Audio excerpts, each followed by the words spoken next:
You wretched woman, I'll teach you a lesson today. What are you doing?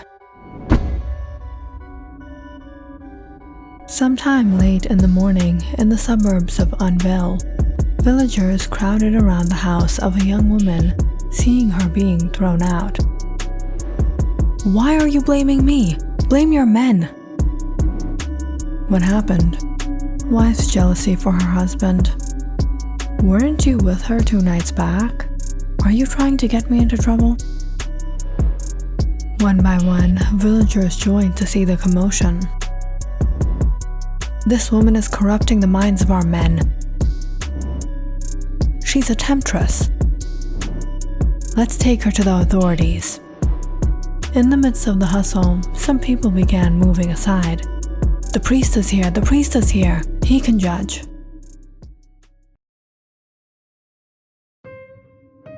Priest Adam and James were heading back to the house of worship when they stopped seeing a mob gathered around a young woman. Priest, what should we do with her? Priest Adam took out a pouch of coins from his cloak and looked at the young woman, ashamed to even show her face. Get up. As she stood up, he handed her the pouch. Take this and go to the village of Kemar, across the mountains. Change your name and start a new life. With this money, you can buy cotton from the market of Turin and sell it in the village marketplace. The young woman took the pouch as her eyes filled with tears. But of the villagers who had gathered, they weren't too pleased. Instead of being punished, she's being rewarded?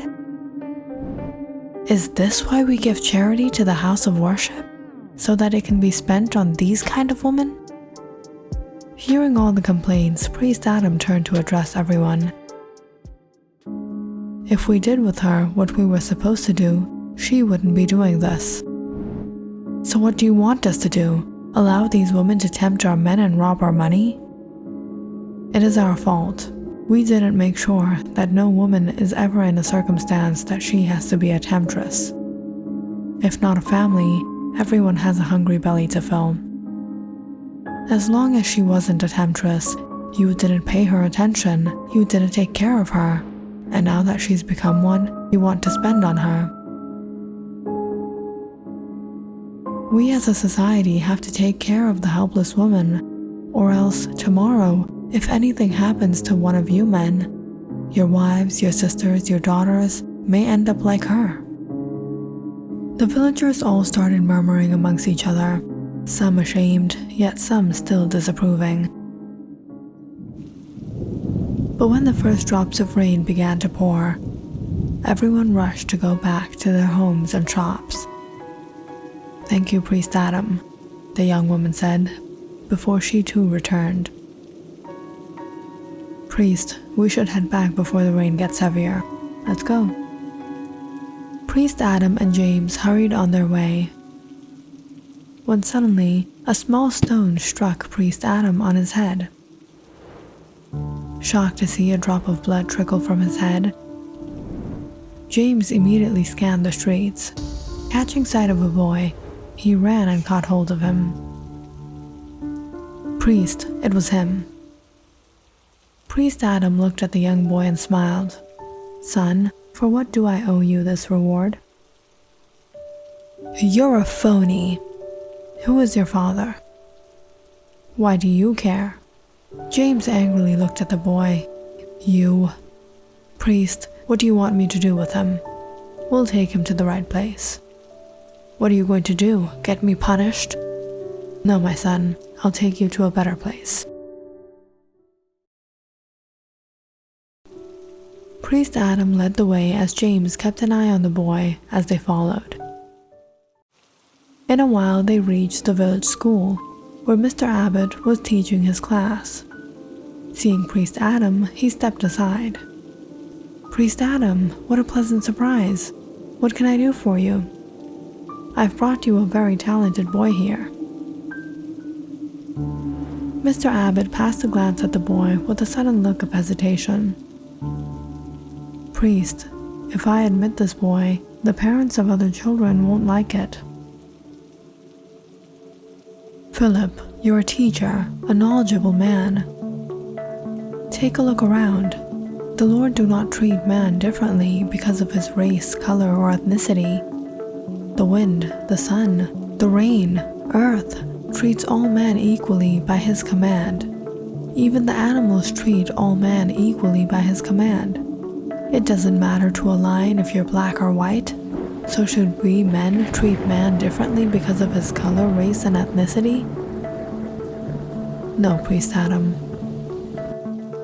The only thing that makes human beings different from one another are good deeds and bad deeds, and it has nothing to do with race, color, and ethnicity. Admit this boy to your class, and if the parents complain, tell them to come talk with me. All right, Priest Adam. Son, study properly, gain lots of knowledge and wisdom, then you can expose me in a better way. You won't have to throw stones at me. Becoming teary, the boy wiped his eyes, saying, "When my father was alive, he wanted me to study and become a holy man, but they didn't accept me." Priest Adam was surprised hearing the boy's words. "Your father is no more? Do you have any other family member?" "I live with my mother and my elder sister." "What does your mother do?" "She and my sister works at the Smith's plantation. We live in a small home on the outskirts of the village. Tell your mother and sister to visit me at the house of worship." As Priest Adam took leave, Mr. Abbott ushered the boy inside. "Come and take a seat." Prince Adam and James set off in the rain again and finally reached the house of worship. In this village, everyone respected and loved Priest Adam. And a lot of hard work, he had made this house of worship. But this house of worship wasn't like other houses of worship. Priest Adam had attached a number of small cabins on the property along with it, which he made into a shelter where helpless people could stay. Priest Adam provided for them food and treatment and took care of them himself, and encouraged the village people to take care of them as well. As James hurried in to dry off, Priest Adam headed out to one of the cabins to meet someone. "Priest Adam, how are you?" "I'm well. How is Peter? Has the fever reduced?" "He's doing better, priest." "That's great news. May the Lord bless on you." Priest Adam then went inside and took a seat to catch a breath of relief. But soon, near sunset, he heard a knock on his door. It was James. "Priest, the storm has caused a lot of flooding in the village. The river water has overflowed and destroyed many homes and farms. A lot of people have come asking for help, but the shelter is full. Tell the people the house of worship is open for them, and we will have to provide for their food." "But priest, there are already so many people living here. The food we've prepared for them won't be sufficient for everyone." "We have to manage. 3 people can eat the food of 2. "Priest, if we allow so many people, won't it disrupt the sanctity of the house of worship?" "James, which Lord are you trying to please by keeping the house of worship shiny, clean, and empty, while people are homeless and have no shelter? Most definitely not the Lord of Light, only the Dark Lord. The Lord of Light will never be pleased with us, with our worship and our praises of Him, if people are suffering and we're living selfishly in delight." "Yes, priest."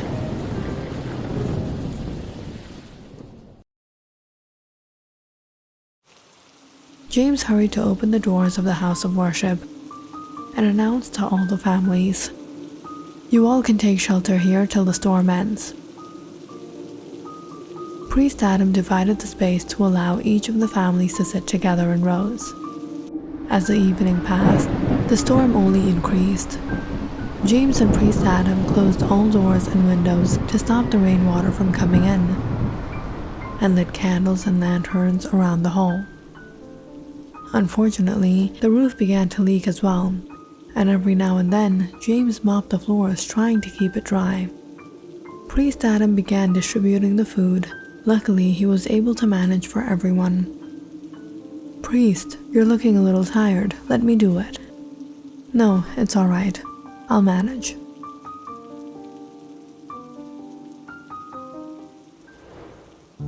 Look over there, how they're enjoying the food. Why is he even here? Dad, did my toys also drown with our home? No, my son, everything is fine. Why are you guys even here? What do you mean? Don't you people belong to a different faith? Yes. Why did you even come to our village? Why don't you stay with the people of your faith? I traveled here to do business, and then I bought land and settled here with my family. If your faith is so good, why don't you stay with the people of your faith? Why did you come to our land?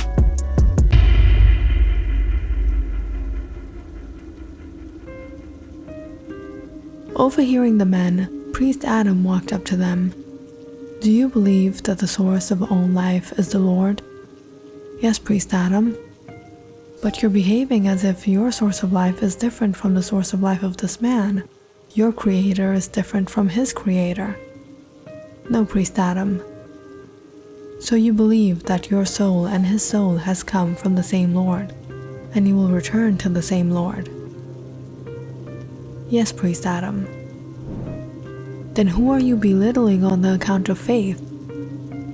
But priest, this man belongs to a different faith. If you think this man is misguided, try to guide him with beautiful preaching and reason with him in a way which is most civilized, godly way. It should be deprived of any form of arrogance and insult. What were you trying to achieve by saying these hurtful words to this man? Priest, I was only telling him hurtful things about his faith, so he leaves his misguided faith and comes to our faith and be guided. No, you were not guiding him like this. You were only spreading hate. If you say hurtful things about his faith, you are only arousing hatred in him for you and for the people of your faith. If you insult the sacred beliefs and figures of other faiths, you aren't guiding them, you're only insulting them. And who do you think you are to insult him like this? Do you truly believe at all? Do you believe one day you and him will both stand in front of your Lord? Yes, Priest Adam.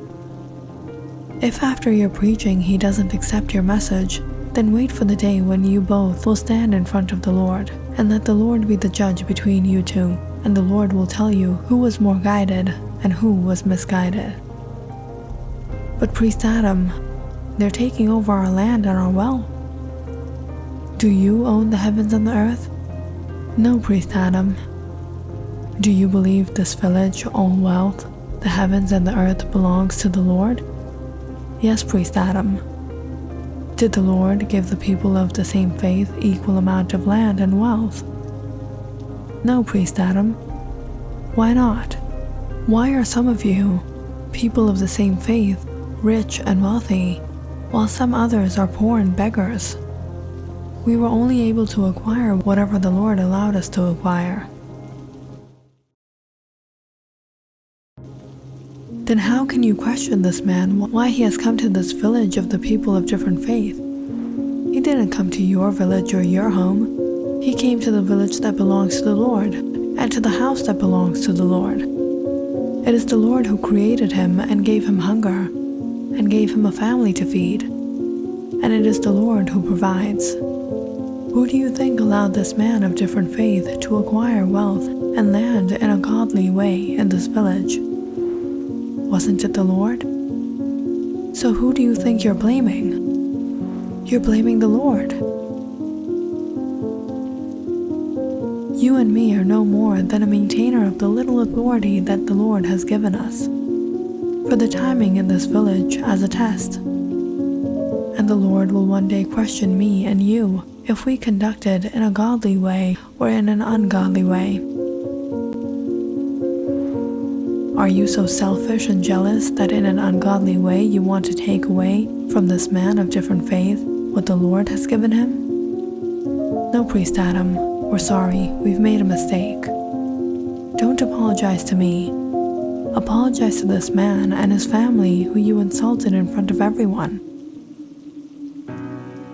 Feeling ashamed, both men turned to the man of different faith. Forgive us, brother. We were really behaving in an inconsiderate way. It's all right. We all make mistakes.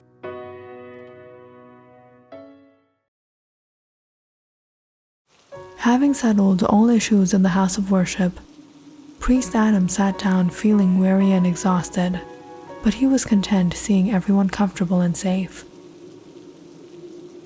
Later that night, those 3 men volunteered to keep monitor along with James, so Priest Adam could return home.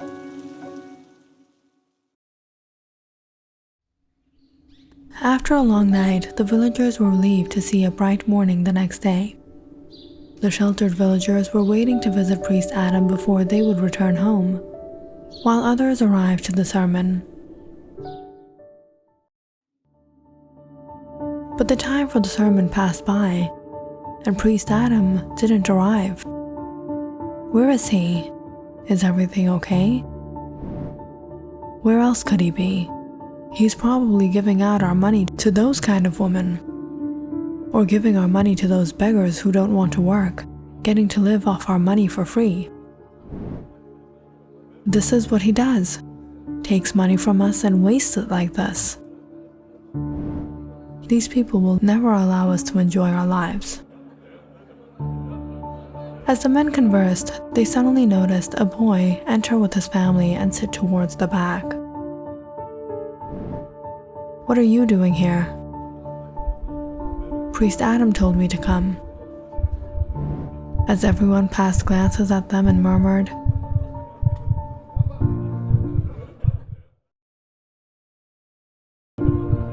the boy's mother felt outcast. We shouldn't have come. Let's go. But just as the young boy noticed Priest Adam arrive, he rushed to him. You've come. I brought my mother and my sister. Yes, because of you I came today. Take a seat with the others.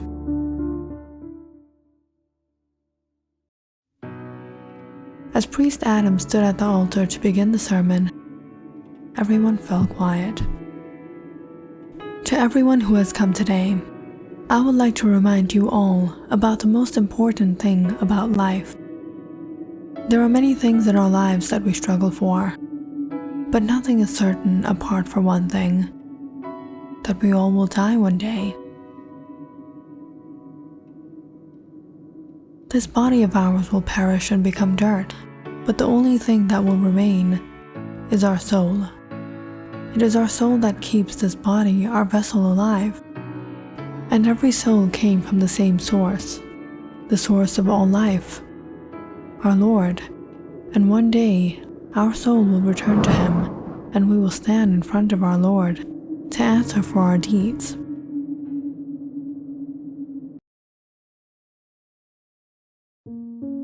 The Lord has not created us perfect. Therefore, our Lord doesn't expect or demand perfection from us. We will all make mistakes, we will all make errors, so your accountability will not be based on perfection, but on our individual capability.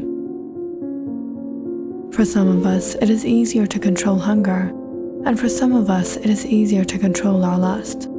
Some of us are strong and some of us are weak. We all have different capabilities.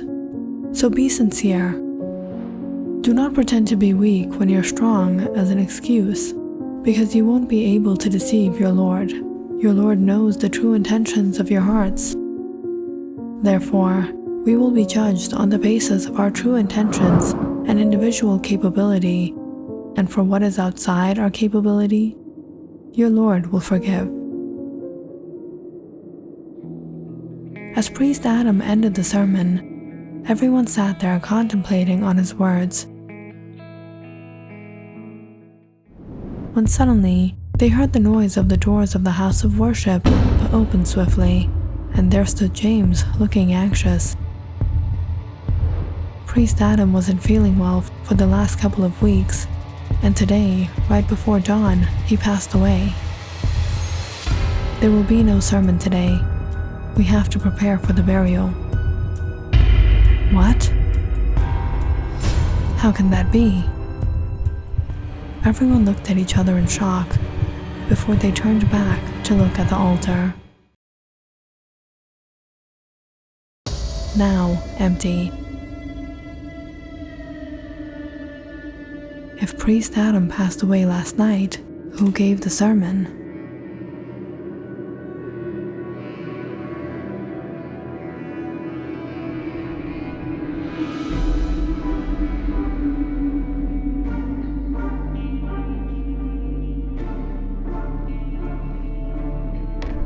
Click on the subscribe button and check out more awesome videos on our channel. And don't forget to press the bell icon because you know it's interesting.